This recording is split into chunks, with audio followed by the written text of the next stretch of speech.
Okay. Good afternoon, and welcome to today's Clean Things Alliance 101 Science Cafe on Tap. Who's got a beer? Awesome. I'm not Dana Fulton, the meteorologist and anchor from WTOW. Dana had a last-minute scheduling change.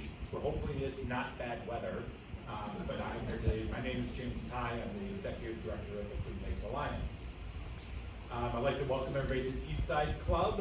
I also happen to be a member of the club, so if you're interested in becoming a member, you can reach out to me after the event. I'll be back near the bar. Right back there by Sarah.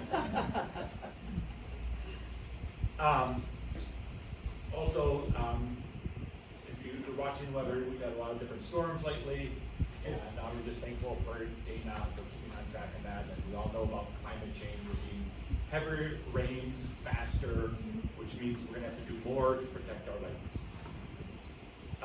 Hope you all had a wonderful holiday weekend and spent some time on, around, or near the lakes. Maybe you were able to spend some time and see some different birds and things like that. I had a coworker who used his wonderful little bird app and heard a loon call just about a week or two ago. So the birds are out. I'd also like to talk about our talk today and thank our sponsors. So our sponsors are NGL, our host sponsor, the Eastside Club, and Johnson Financial Group. Our production partners.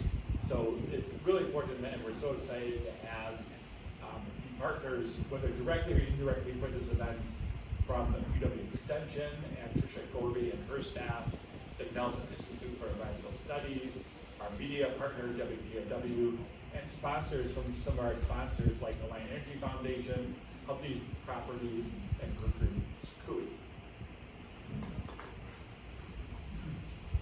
But the really fun part is now we're Clean Lakes 101 on tap.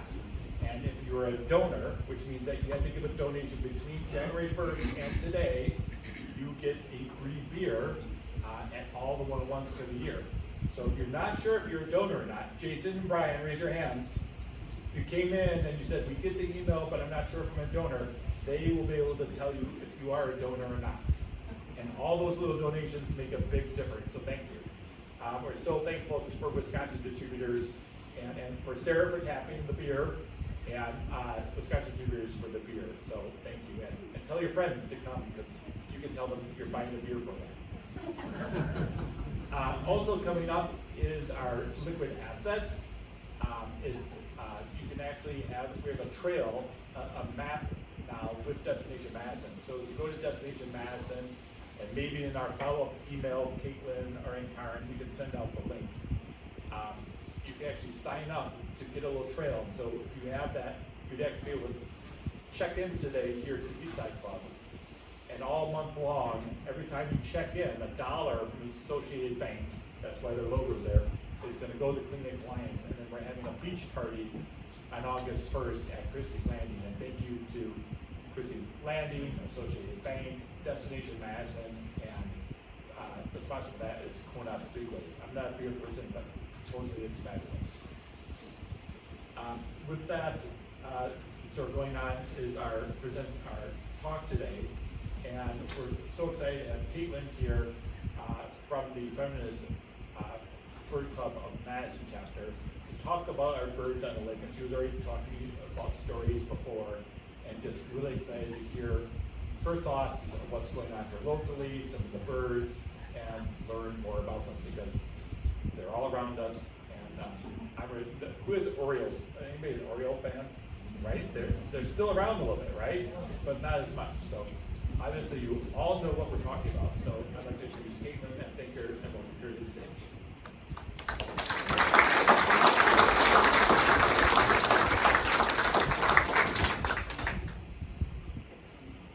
Hello everyone. Give me 1 second where we're gonna do a little switcheroo of our slides here. Great. So thank you all for coming out this afternoon. I'm really excited to be here. I was telling the Clean Lakes Alliance staff earlier, this is actually my first time at Clean Lakes 101. I thought I would start strong by presenting, but I hope to attend future sessions later throughout the year. So my name is Caitlyn Schuchhardt, and like James mentioned, I am one of the organizers of the Feminist Bird Club Madison Chapter.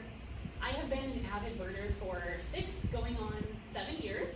And actually, next month is what I like to consider my bird-anniversary. So it might seem a little silly that I like to keep track of the exact day, the exact place, and where I went on my very first birding outing and fell in love with this hobby. But I do it because I like to be able to look back on just how much wonder and how much joy and how much curiosity birds have brought into my life over the years. So one of my favorite things to do is to share that wonder and that joy and that curiosity with other people. Hence today's presentation, we are meeting the birds of Madison's lakes.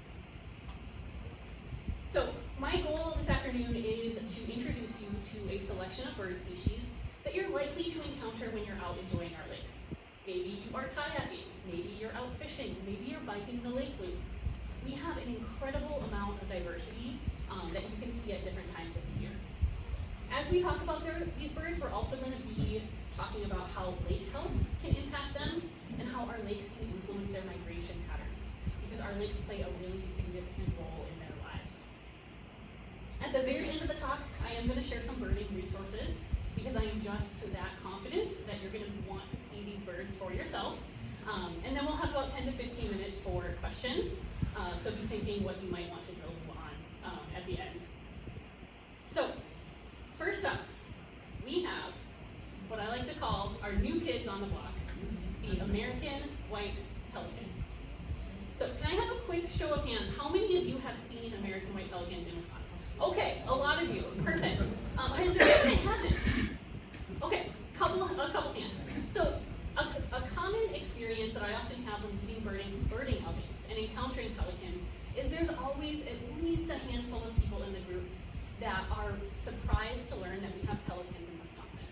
Or they've shared that, I never saw pelicans when I was a kid, and now they're here everywhere. So, what happened? Before the mid-1800s, American white pelicans were actually common sights during spring and fall migration in the Great Lakes region. We've got historical documentation of this. We have references to huge flocks of pelicans that were seen in the Great Lakes area. But things changed. First came habitat loss as wetlands start to get developed. Then we also had a lot of illegal hunting as fishermen started to see pelicans as a threat, thinking that they would reduce fish populations. We will talk a little bit more about why that fear is misguided in a second. But these two things alone were actually enough to disrupt pelican migration to this region, because the habitat loss was just that bad and the hunting was just that bad. But then the species as a whole took an even further hit in the 1940s and the 1960s when DDT came into the picture. So the bioaccumulation of DDT in species that are at the top of the food chain, like bald eagles and pelicans, caused thinning in the eggshells of the eggs that they would lay. And so as birds are trying to incubate their young, they would literally crush the eggs beneath them. So the result is that we saw a significant decline in the population of American white pelicans, along with a significant reduction in their breeding range. So they basically became isolated up to this kind of the region in red in North Dakota and southern Canada, and their migratory route completely changed. They were not seen in the Great Lakes region, aside from like a handful of vagrant birds, for nearly 100 years. It wasn't until the 1990s that pelicans started returning to the Great Lakes area, including Wisconsin. With the first nesting pairs in Wisconsin tried to settle in the Green Bay area. And today, we have pelicans breeding across the state. They are a common, as you guys saw, common, but still very exciting sight. But if you are looking them up in a field guide, particularly like an older field guide that hasn't been reprinted lately, you might look at the range map and wonder, is this bird even supposed to be here? They really are new kids on the block. So where might you find them? They are very common sights in the spring and the summer. So I like to think of March through August as the best time to see them. And while you can find them on any of our larger bodies of water, I particularly think that they like Lower and Upper Mud Lake and Lake Wabisa. So I recommend heading out to the Lower Yahara River Trail for a sighting of them either feeding along the shorelines or flying overhead. In flight, they are impressive. There's a reason a group of pelicans is called a squadron. It really feels like they're like small planes flying in formation because they don't do a lot of flapping. They're soaring through the air. I do think they're most obvious to see when they're foraging in groups. So you'll often see like a large raft of white birds along the shoreline, and they're all kind of moving together in unison. This is actually a unique feeding strategy that they have, where they will like usher small schools of fish together in one spot so they can all kind of feast on them. I do want to talk about the type of fish that they eat, because this is where I see pelicans sometimes getting a little bit of a bad rap. Pelicans primarily eat small schooling fish and rougher, kind of less desirable fish species that are found in the shallower waters where they tend to forage, like minnows and suckers. They're not going for like the same type of fish that are really popular with anglers. But we didn't really know that, back when people were hunting them en masse because they were afraid of losing fish populations. And, well, thankfully, Asian carp are not yet a problem in the Yahara watershed.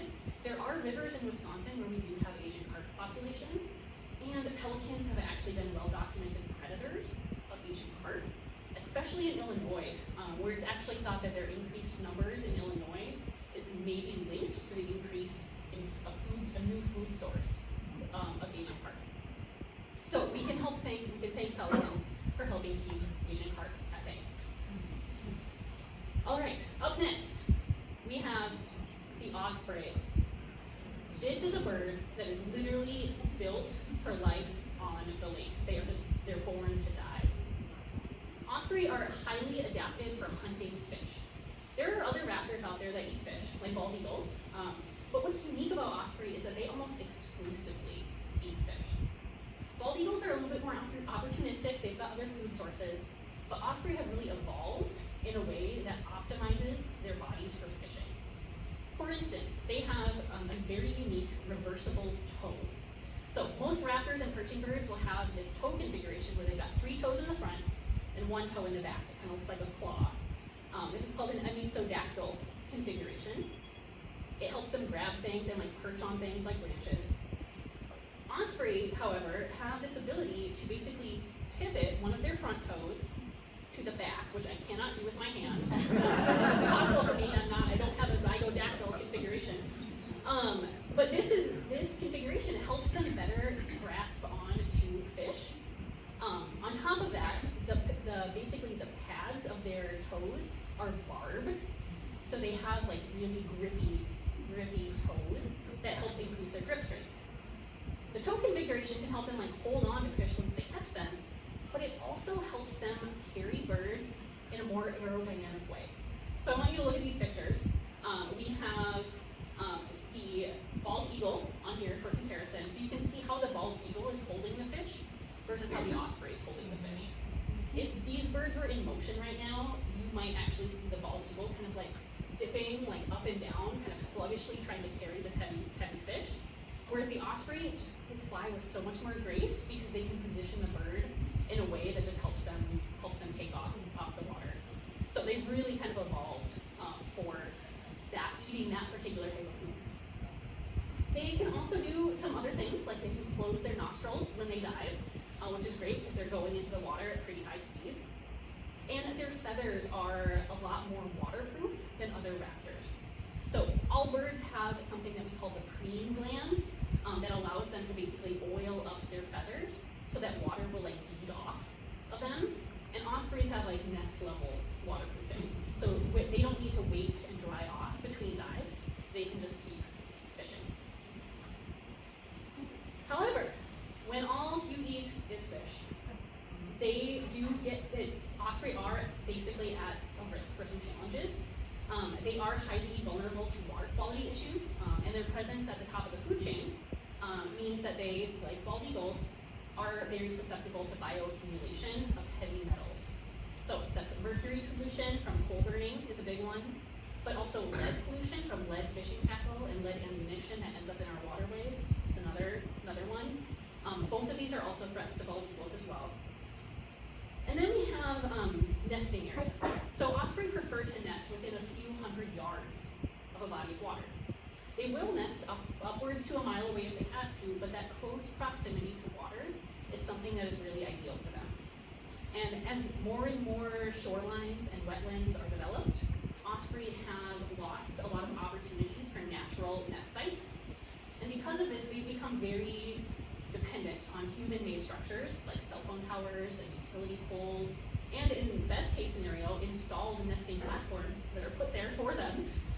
Those dedicated nesting platforms can be really helpful in providing that habitat, but there can be some challenges and some clashes when birds choose places to nest that power companies and utility companies don't necessarily want them to be. So, where might you find an osprey? I would ask you to keep your eyes on the sky basically anytime you're near a body of water.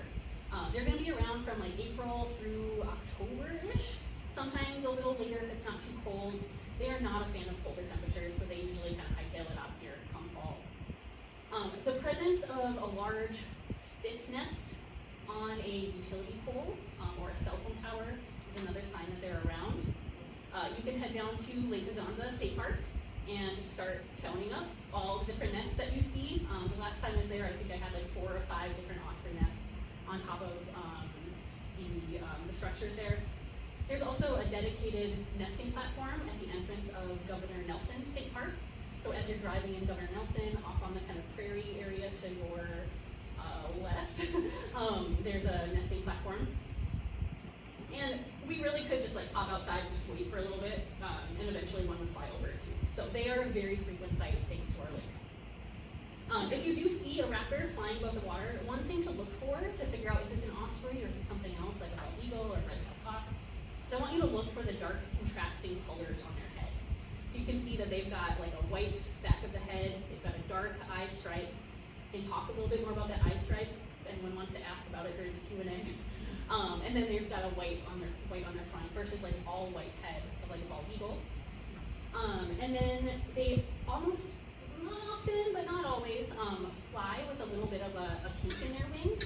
So you can see the bird here is not holding its wings perfectly straight and flapping. It's got a little bit of an M shape. So it's not always a foolproof way to ID them, but if you see a bird that's consistently soaring around over water, has this very strong contrasting pattern, and has that little bit of that M shape in flight, you can be confident that you've seen an osprey. So we are now going to turn our attention over to the shoreline, talking about the birds that may be out there fishing next to you if you are out fishing along the shore, and that's going to be herons and egrets. Specifically, we're going to look at the 3 most common species, the green heron, the great blue heron, and great egret. I do want to note that these sizes are not to scale. I wanted these pictures in this particular order so that the labels lined up. But the great egret here looks enormous. It is smaller than the great blue heron. So if you are someone that enjoys fishing off the shore or you're out paddling the shorelines, these are species that you are very likely to encounter. They are fishing experts, and they've got a lot of different techniques up their sleeves, their feathers. The first is an adaptation that helps them spot their prey. So their eyes are actually, like the eye sockets in their skull are angled down at like a 45-degree angle. So this helps them direct their vision to the water below them without having to change their head positioning, and also helps them kind of look off to the side to see if there's anything coming up or sneaking up on them. It does make them look incredibly goofy and googly-eyed from below, but consider, if you are a fish and this is above you, it's basically just like a long, thin branch. You know, it doesn't look like, oh, that's a bird that's going to potentially eat me. So all 3 of these species share a long, thin bill that's really helpful for snatching fish out of the water. But the great blue heron, in particular, is known for using that bill as a spear. So you can see in the photo on the left that this heron is not actually grasping the fish. It's literally like stuck its bill through it and speared it. On the very first bird outing that I went on, I had a chance to actually see this happen live. A heron stabbed the fish, slid it off its bill, literally tossed it up in the air, and like swallowed it. And here's me like never having gone birding before, being like, this is what we get. Okay, great. I'm going to do this all the time. And here I am. So can be very impressive. So gray blue herons and green egrets have a lot longer legs than green herons, so you'll actually see they're wading birds, so they might wade deeper into the water and kind of be hunting in the actual water. Green herons, though, have much shorter legs, and they can't always wade in deep water. They're usually hunting from the shoreline or on like falling logs and things that go out into the water. And having shorter legs is not necessarily a limitation for them, though, because there's been really interesting documentation of green herons using bait to lure in prey. So dropping things like leaves in the water, dropping little bugs in the water to try and get stuff to come up to the surface so they can snatch it. And last but not least, all three of these birds can turn themselves to stone. Not literally, but sometimes they seem so motionless that I just have to wonder, like, are they real? Their goal is to basically blend in with their environment and remain undetected so they can strike at that perfect time. So truly masters of patience. All three of these species are going to be common in the spring and the summer, although a handful of great blue herons will overwinter if there's open water. So for instance, there's a great blue heron at the UW Arboretum that almost always overwinters every year at mid spring, since the natural spring will keep the water at consistent temperature and prevent it from freezing over. The other thing I want to remind you as you're looking out for these birds is that they are shapeshifters. They can look bigger or smaller depending on how they're holding their body.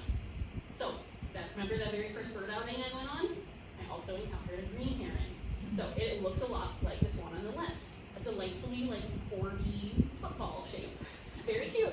And then, like out of nowhere, like this neck comes, and you don't even see it coming. They hide it so well beneath their feathers, and it's actually just incredible how well they can camouflage it. They can also raise and lower their head feathers, meaning sometimes they look like they have this cool spiky mohawk, and sometimes they don't. All right, up next, we have a bird that is usually only seen in the Madison area during spring and fall migration. However, I think Jason mentioned one of his friends had recorded one on Lake Nona. There's a couple of juvenile common loons that are hanging out right now. First year birds, this is a little bit of a tangent. First year birds sometimes take what I like to call like a gap year before they're like, let me really fall into the habit of like where I'm going to go and what I'm going to do. I'm just going to do a little bit of exploring. I'm not going to follow the predicted path. I'm just going to have some fun before I have to go into the whole like, let's settle down and go north and go south and go north and go south. So there are a couple of common loons hanging out in the Madison area right now, but usually they are only seen in good numbers during spring and fall migration. Common loons are not resident species in Dane County. They will nest further up in northern Wisconsin, so if you've been up there, you've probably heard them, you've seen them. It's amazing to see them so close up there. But when they're passing through Dane County, we've got some very prominent windows to see them in decent numbers. And if you want to see them, and you want to see them up close and personal, they love the shores of Lake Monona. If you're not familiar with loons, you might not realize just how unique it is to see them up close in the Madison area. But if you head out to the John Nolan bike path and walk along the bike path along the causeway in late March and early April, you will encounter common loons in full breeding plumage, 15 feet away from you. And not just one, there will be several. Common loons are normally thought of as solitary species. When we see them, they like to be out in the middle of the lake. They're pretty territorial. They don't hang out with a lot of other birds. You usually have to have some binoculars or scopes to get good looks at them. But these Lake Monona loons, like these two pictures on the right here were taken by my friends, literally just off the bike path on John Nolan. And you can tell just by the angle of the photos that like they're standing like above and looking down at the bird. They're just that close. And they just consistently love that section along the causeway. So you can find common loons on any of our lakes in the Madison area during migration. But your experience of seeing them is going to be that they're kind of far away. But truly, if you get your butt to John Nolan Drive, late March, early April, I'm expecting everyone to like mark their calendars right now. It's going to be worth it to see them in their sharpest breeding plumage, really, really close to the shore. But why Lake Winona? Why that section of John Nolan Drive? I actually came here today so I could ask you guys.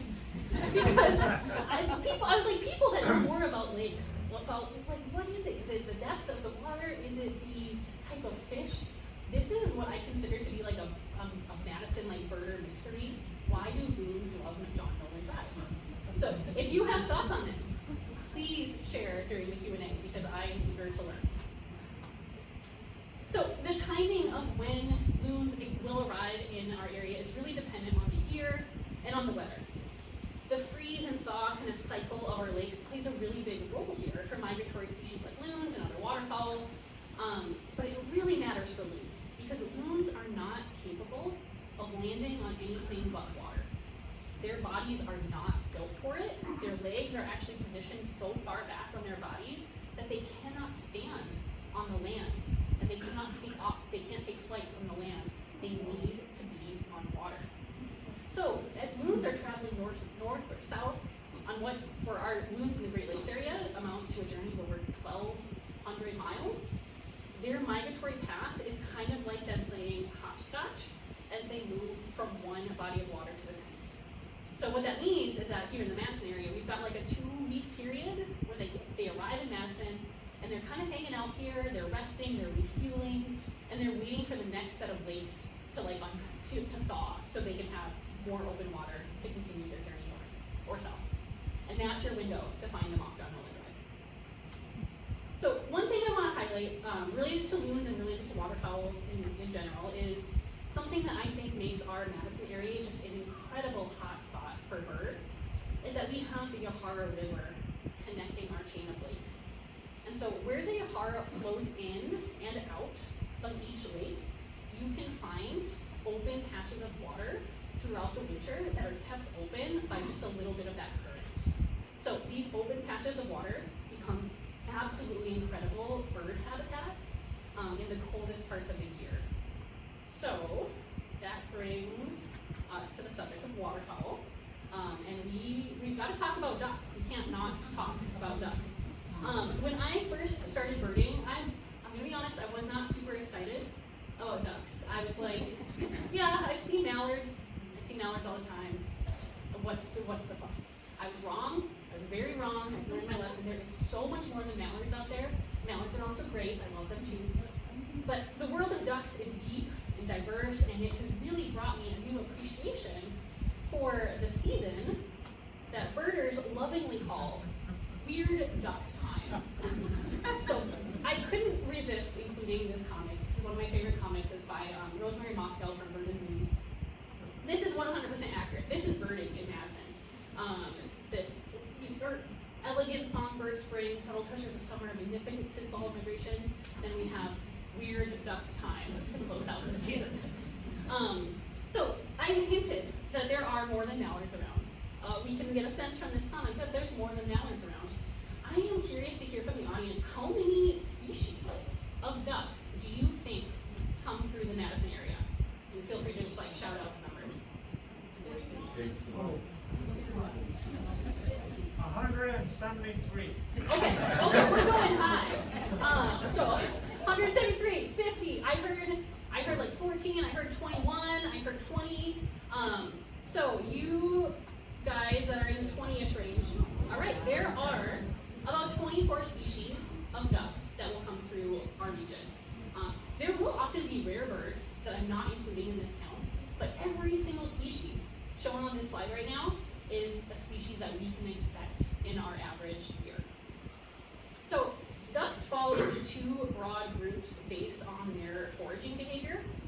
So we've got dabbling ducks, and those are the ones that are primarily at the top row and like half of the second row. Dabbling ducks will forage by tipping their bodies forward in the water. And so their butt stays up in the air, but their head is down below. So if you see a duck feeding in that way, it's a dabbling duck. So you've kind of reduced by half, your like which species that is if you're trying to ID them. And then we have diving ducks. And diving ducks will forage below the surface. They will completely submerge themselves and they'll be swimming around, often quite deep below the water. We can split diving ducks down even further into 2 groups there's mergansers, which are the three on the bottom left, and then we have sea ducks. So mergansers are going to be fish-eating ducks. So their bills are really adapted for eating fish. They've got little serrations on their bill. They're long, thin bills, so they can like grab little fish and swallow them in the water. And then we have sea ducks that are a little more like hefty, muscly duck that is more familiar with foraging on like rougher sea waters. They can dive a lot deeper, and they just got a little bit of a different vibe going on. I included this map here of waterfowl migration along with 4 different flyways. Madison is part of the Mississippi Flyway, and we have waterfowl moving through our region. They're coming from the farthest regions of like northern Alaska and Canada. But you'll notice so we're in the blue range, but you'll notice the Atlantic Flyway in black. You also have the kind of like skirts our region as well. So a lot of these sea ducks that are heading closer towards the Atlantic, part of the Atlantic Flyway will find themselves in Madison. Most of them end up on Lake Michigan or Lake Superior, but because we have some such big lakes here, you will often see them on Mendota and Monona as well. So waterfowl migration really picks up around late October, early November, sometimes as well. Many of those species are going to winter here in the Madison area. They're going to enjoy any of those open patches of water that they can find. Thank you to the Yohara River. We'll see those birds returning again in the spring, around February, March, where they're going to start to head back towards their breeding grounds.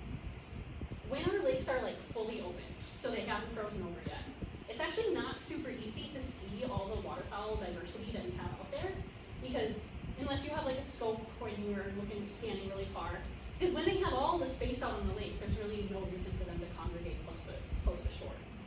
The real sweet spot is going to be when our lakes start to freeze over, because that causes birds to congregate a little bit more tightly in those open patches of water closer to the shore. That makes them easier for you to see, and that is truly the best part of your duck time. So I've listed a few destinations on here that I consider to be like really great waterfowl watching spots. We do not have time today to fully dive into all the diversity of ducks, but I do want to invite you to consider signing up for my What the Duck waterfowl ID class with Southern Wisconsin Bird Alliance. I teach it every fall, and we go into the common species that you might expect, and we learn tips and tricks for how to ID them from a distance. Even if you don't have a scope, what are some things that you can do to pick out what those duck species are? So you can look at this picture and be able to identify that we've got 5 different species in just this photo. So, What the Duck happens in late October, early November. So before we move on, I do want to point out a bird that is commonly confused for a duck, but is not a duck. So, and that is the American coot, or as I like to call them, American coots. They really are adorable, albeit a little weird. Coots will arrive before duck migration starts to pick up. It's usually around the first week of October that you'll start to see these large rafts of these all black birds. From a distance, they can really easily be confused for ducks, but they are actually in an entirely different family that has them more closely related to cranes than ducks, if you can believe that. Birds are weird. So the one thing that really sets coots apart is their unique feet. Not only do their feet have this really bright lime green yellow color, they have what we call lobed toes. So you can see that each toe kind of has its own little flipper. And that makes them really adept at swimming in water, and walking on land, and walking on mud, and walking on marsh trees, and all these other surfaces. When they take flight, their feet also help them literally run across the water to gain momentum. So imagine this big flock of birds in the middle here. Imagine all of them running across the water simultaneously. That is a very common sight in the fall. Usually they are getting startled by a bald eagle that's coming in to eat them. But anyway, coots do like to hang out on shorelines sometimes, so if you do see them along the water's edge, I want you to look carefully and see if you can see their feet, because their feet are just really cool to see in person. Alright, next up we have the belted kingfisher, or queenfisher, as we like to call her. This small but mighty species really excels at fishing in our lakes. Kingfishers do not exclusively eat everything they eat is aquatic in some form. So fish, amphibians, crustaceans, like water bugs and insects. In fact, we actually know quite a bit about what they eat because kingfishers will regurgitate pellets, kind of like owls do, of undigested bones and fish scales and shells and stuff, which makes it easier for researchers to figure out what they're actually eating. So one of the really unique things about them, though, is that kingfishers will build burrows and habitat along the shoreline. And this really kind of like blew my mind to learn because when I envisioned them nesting in trees with stick nests, kind of like a little mini osprey. But no, they dig burrows, and those burrows can be anywhere from 1 to 8 feet deep. The burrow entrance, they will angle it upwards, so if water rises, water will flow down into the burrow. So very smart construction. But this does mean that shoreline habitat along lakes and rivers and streams is incredibly important for them. The more shorelines that are developed makes it harder for them to find suitable nest habitat near water where they do all of their hunting and all of their raising of their young. So kingfishers also have really excellent eyesight, so they do need clear water to hunt in. They will often perch on bare branches, over bodies of water, which is I think the most typical spot that you'll see them. But they can also hover in midair over water as they're searching for food.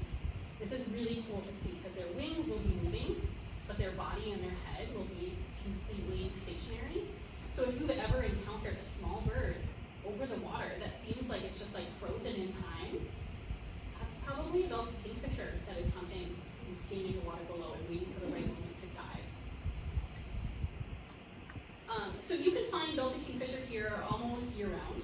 They're common in spring, summer, and fall, but they will also overwinter when they have access to open water.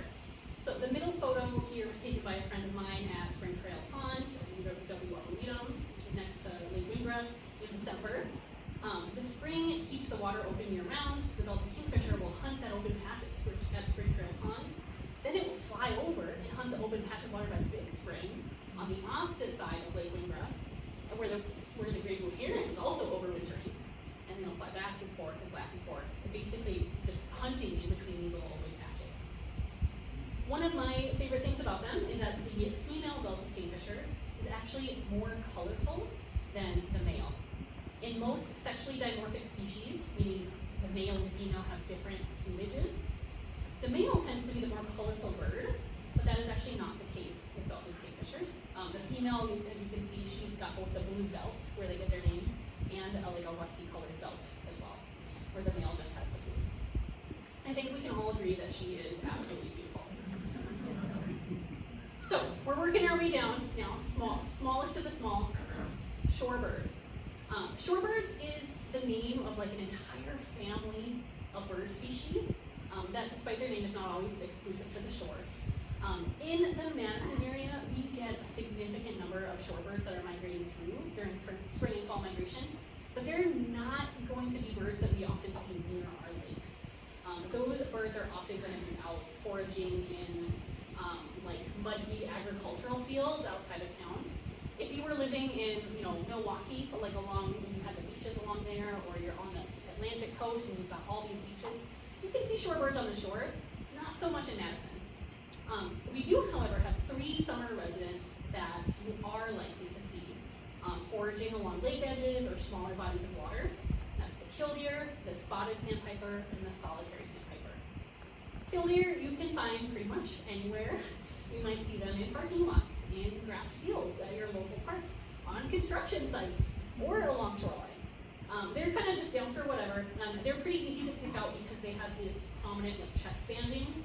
There's sort of 2 dark marks on their chest. It's a really great field mark. They do build their nests on the ground, and they often choose some inconvenient places. I do think last year one nested next to a picnic table down at the older beer garden. Very popular destination for birds and people. Your interaction with a killdeer might involve one trying to distract you from its nest by pretending it has a broken wing to lure you away. The other 2 species, spotted sandpiper and solitary sandpiper, a little bit more shoreline specific. They love to forage in the mud along like lakes and small They look a little bit more similar, it can be harder to distinguish, but the spotted sandpiper, thankfully in the summer, has spots. And the solitary sandpiper, though, is usually not solitary, so don't use the name as a diagnostic for that. And because it has been so hot in the Madison area lately, I am going to sneak in one more species before we move on, a bonus bird, if you will, to get you thinking of cooler weather, and that bird is the tundra swan. When it comes to phenological signs that mark the changing of the seasons, this is one of my absolute favorites.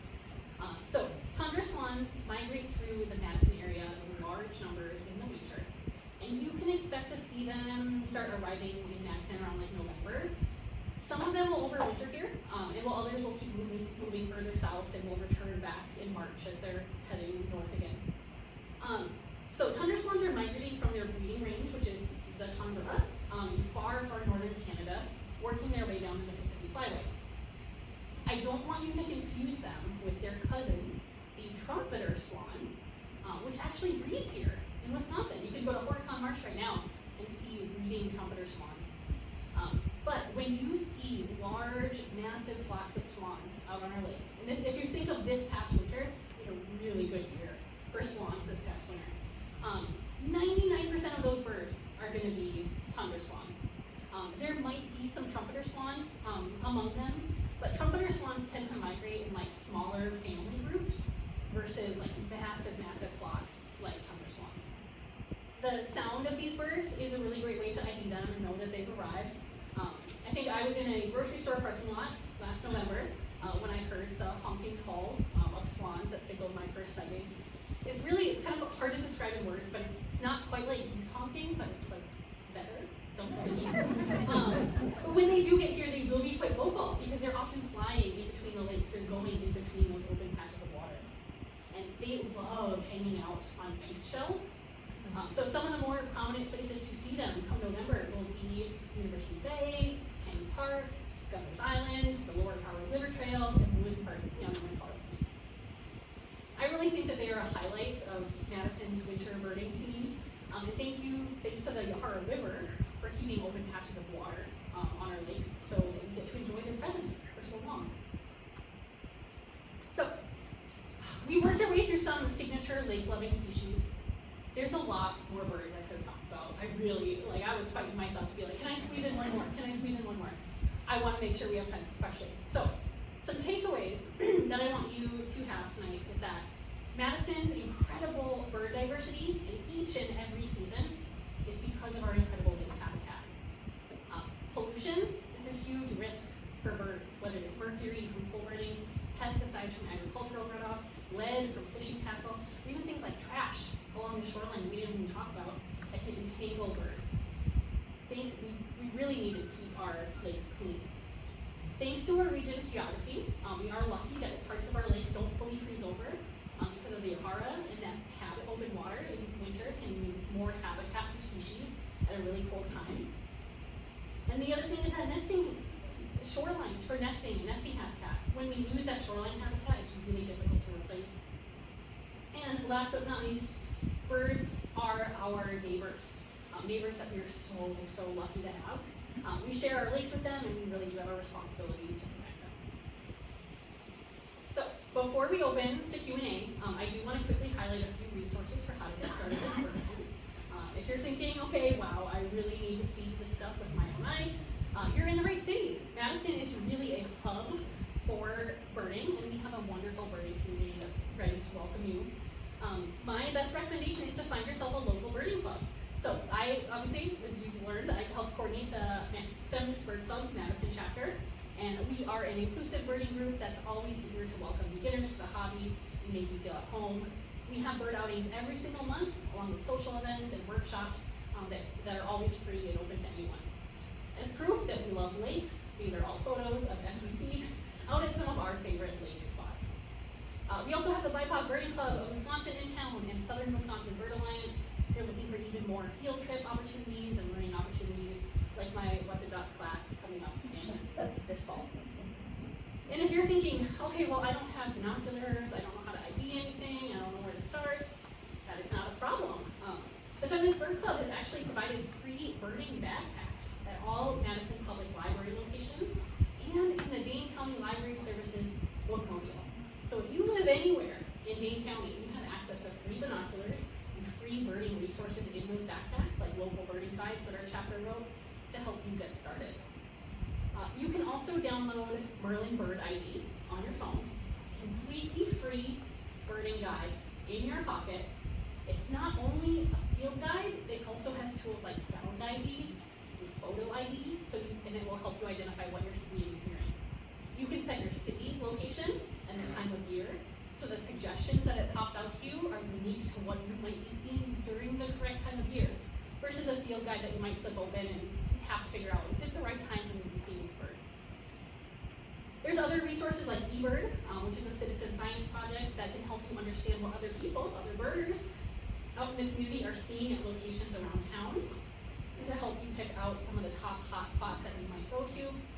So for instance, if you are really excited to see a belted kingfisher, you can search and see where others are reporting finding them to give yourself a better chance of finding one. eBird is a treasure trove of information, so if you are that type of person that likes citizen science and likes to dive into those projects, I recommend you check it out. But all of these are really just tools to help you if you're interested in learning more about the ID side of things. You might just like to appreciate birds, where and when you see them, and that's perfectly okay. Regardless of your plan to pick up some binoculars, I do hope that today's presentation helped open your eyes to what species you might see when you are out enjoying Madison's lakes. And that brings us to our Q&A. So thank you all so much for listening today, and I'd love to hear your questions.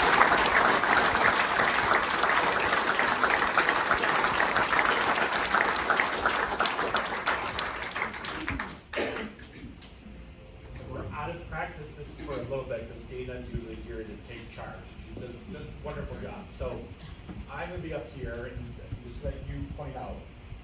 You pick the person, then Paul over here is going to run the mic out to him, and he also might rephrase the question in case it's unclear what the question is. No offense to anybody in advance. So take it away. Just point and Paul go up. Yeah, actually, I can. I'll have people raise their hands, and then I walk the microphone, so I'll pick them out.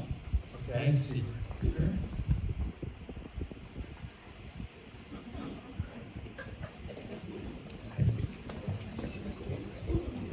Hi, I live along Lake Monona near Orton Park. And the other day I was out sitting and looking at the lake, and there was an awful lot of ducks there. And as I looked, there was a line of ducks, and one duck had this on its head. And I couldn't find it in my book.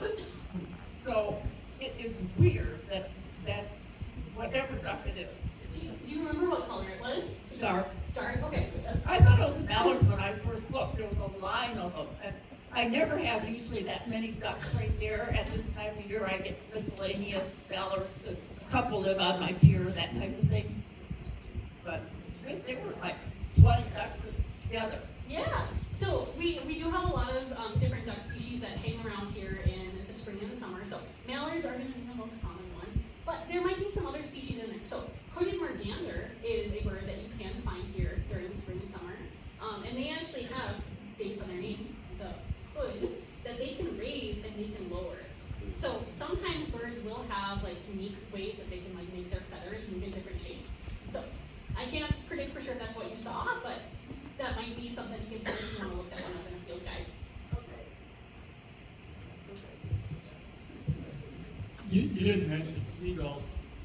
I see a lot of them, and they're noisy and they're scoldy whenever I get near them, and they make a mess, and they always fight with each other, and they're sort of obnoxious. Can you say anything nice about them? Oh, yeah.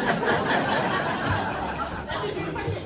I did purposefully leave gulls out of this presentation. Gulls is like you have to graduate into gull class, when you're birding. And I consider that to be like, probably like a year 4 or year 5 project really. I'm in like I mentioned, going on year 7, and I'm a little bit delayed on my gull skills.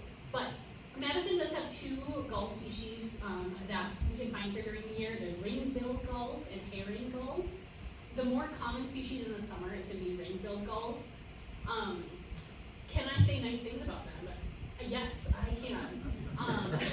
So one of the things that I think is a little bit challenging for us in the Madison area to appreciate is that we often see gulls in places where we find them annoying. Like they're in parking lots, they're like making a mess, like they're loud, you're having to walk through poop and things like that. Like if you have a chance to actually appreciate gulls out on a beach, like I was just in Milwaukee and Sheboygan over the 4th of July holiday, and I saw these massive flocks of gulls. And when you can walk up to them and actually appreciate how beautiful they are, like it changes your perspective on them a little bit. I think from a distance we just see them as loud and squawky, but like if you actually get close to them and can really appreciate all their different nuances, they can be really exciting. The thing that I think makes them a challenge for birders is that they have so many different plumage variations. It will take a gull like 5 years to get into like its final plumage state. So if you're a birder trying to be like, what's that? Well, is that a first year or a second year or a third year third-bill gull or a third-year pairing gull? Well, the legs are pink on this one, the legs are yellow on this one. It gets really confusing really fast. But I think that being in close proximity to gulls in a beautiful place, like a beach along in Milwaukee or Sheboygan, does give you a little bit of a different perspective on them. I take the one in the back, and then the woman. First off, thank you so much for sharing your hard-won knowledge. And second, I was curious, what are the 3 species of sea ducks that migrate here? Oh, great question. There's actually 4. So let's backtrack. Okay, so the first one I'm going to point out is second row, all the way to the right. It's a long-tailed duck. A very apt name. I had to like crop part of its tail out of this picture. The tail just keeps going. It's just a really long, beautiful tail. So long-tailed duck is one of them. And then these 3 on the bottom, we have black scoter, white-winged scoter, and surf scoter. Which one is which in here? Don't put me on the spot. I can tell you the one in the very, very bottom corner is the white-winged scoter, because you can see it has a white patch on its wing. The other 2 might get confused a lot, so I have to check the guy. But scoters are a little bit fascinating to me because these pictures here, these are all pictures of scoters that I have taken. And you'll notice they're all female birds. Anytime we get scoters in the Madison area, 95% of the time, they're female scoters. The males actually have a really like obnoxiously bright orange bill, and you can like pick them out. If you Google like surf scoter or black scoter, you can see that they've got a really unique bill shape and it's really bright and really cool looking. For some reason, we almost never get males scoters in Madison. I've seen them once in the 7 years that I've been birding. All the other scoters are females. I don't quite know why. That's another one of those like Madison birding mysteries. But yeah, they are a very hefty looking duck. So if you compare like their like thick bill, shorter neck, kind of stouter body with some of the others, imagine they've got a lot more muscle on them because they're diving a lot deeper in the ocean, not necessarily just like Lake Mendota.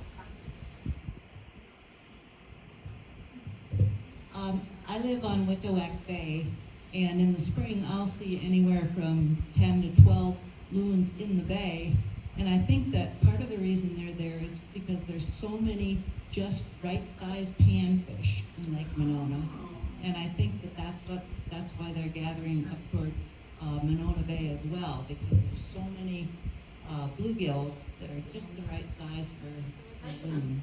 Thank you so much for sharing that. I was suspicious, is it the fish? So I know very little about fish, so I appreciate you being able to name a species that they might enjoy.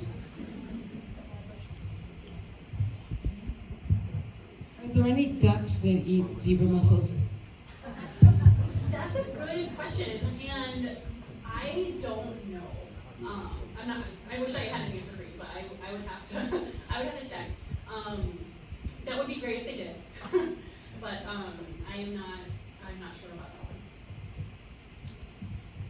To return to gulls, at the end of the day, I see them singly or sometimes in pairs flying back to the center of the lake. This is Lake Mendota especially. Okay. How do they raft up at night? I assume they're gathering for protection while they're sleeping. Can you describe that? Yeah, so there's actually different colonies of gulls in the Madison area.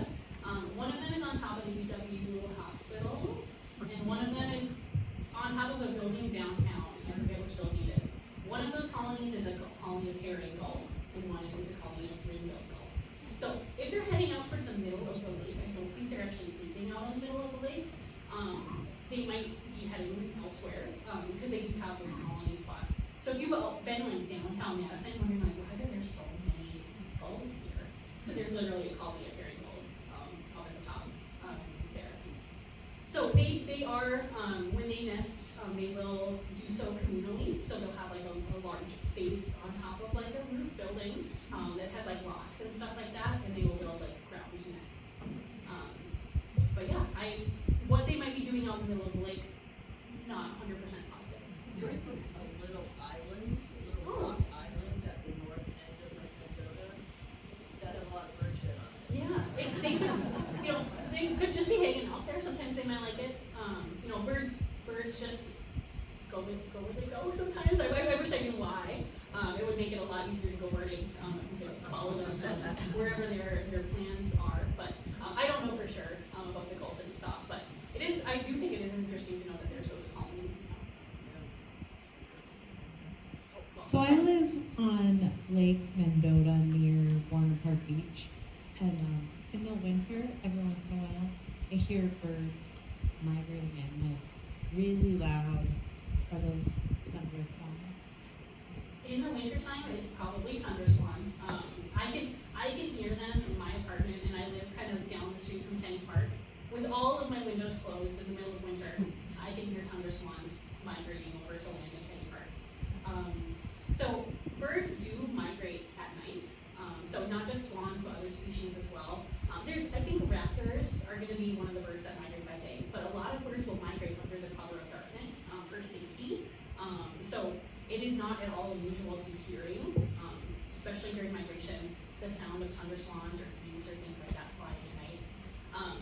If you happen to live, along the lake in one of those bays, like sometimes I'm very curious if the sound of the swans at night gets old. I can hear them in the evening if I'm like walking out in winter at Kenny Park, because they'll find that open patch of water by the breakwater, and they'll just gather there in the hundreds through the evening. And I'm like, do they stay local all night, or is it just like in the time that I'm hearing them? So I don't live close enough to the lake to know.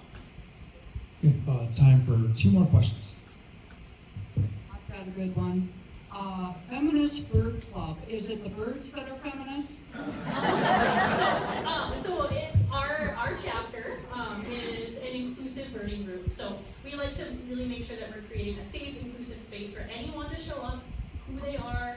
No, doesn't matter what gender you are, anything like that. We are just open to making sure that people have a safe place where they can go outdoors, hang out with other people that they are comfortable around, and feel like they're not going to be judged because they don't know how to ID something, or if they don't have any knowledge or they're just getting started. We're going to be really friendly and welcoming to everyone that joins us.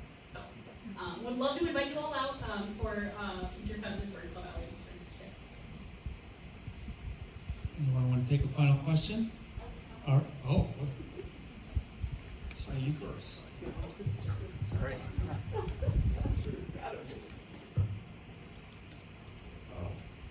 Certainly more of a tangential question, I would say, but I was wondering, I've experimented with different duck deterrent methods, such as statues with owls and such, and with limited success, varying success. Is there a preferred method of the safe deterrent for ducks that you know, like maybe shiny things or? That's a good question. I don't know if I can answer that one. I'm the type of person that likes ducks to be closer to me, so I don't necessarily worry about deterring them.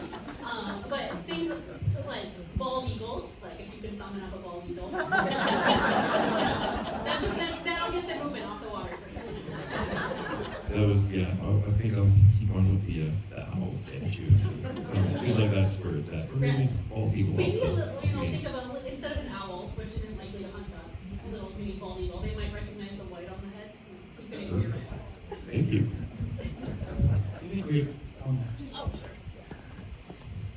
So earlier this spring, we were checking out the flooding on the Wisconsin River on our way up to our research farm in Sauk City, and noticed all the pelicans up there, and we noticed that they all had these big lumps on their nose. Of course, we Googled it to see what that was, but maybe you can explain to other people why they have this weird lump on their nose. Yes, and I do think it's called a carbuncle. Is that what you discovered? Okay.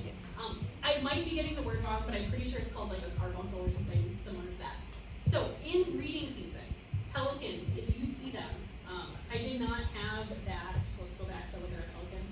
None of these birds have the thing that she's talking about. It basically looks like a little half circle that grows on top of their bill. And it's something that is very unique to breeding. It's something that they literally grow it to attract a mate, and it will fall off after breeding season is over. Why? That's another bird industry. But I've always been so curious to be like, has anyone ever just like found like a carpet? I mean, what is this weird orange material? Like, that's the thing I think about when I see them. It's like, they fall off, but where do they fall off? Has anyone found one? I want to see one. But it is a mating. It is for the purposes of mating and attracting a mate.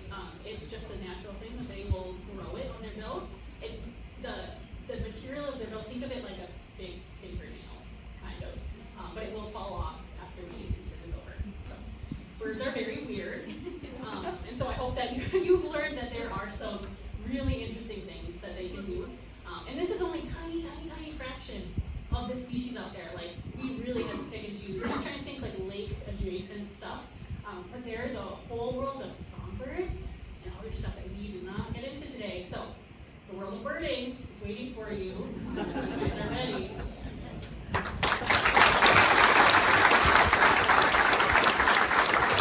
Thank you. I found that really interesting, and the last thing about building something on your nose to attract maybe another bird for a good time.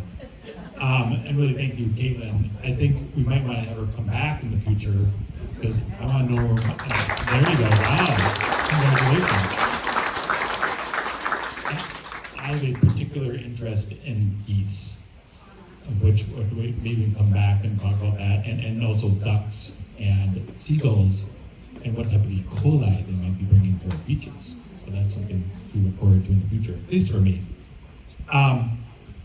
If we didn't get your question today, feel free to email us at info@cleanlakescience.org, and we will try to get that question out to Caitlyn and then answer back to the group. Our next Clean Lakes 101 on Tap is Wednesday, August 19th, and we'll hear how warming temperatures in the lake might be impacting water quality from Dr. Dick Lathrop. Who knows Dick Lathrop? There you go. So you know it's gonna be a good talk. You gotta like be fresh in mind. So maybe we'll wait for the beer till after the talk. You really won't want to miss that. Also coming up, don't forget to make a donation to the Clean Lakes Alliance. It helps us. We have other events coming up. Download the Madison Lake app from Madison Destination and check into your favorite local spot, whether that be Picnic Point or the East Side Club or the Beer Garden or the Edgewater or Christie's Landing. Every time you check in, $1 will be donated from Associated Bank to the Clean Lakes Alliance. So thank you, Associated Bank. And thanks again for joining us. Be safe and have a wonderful July hot night.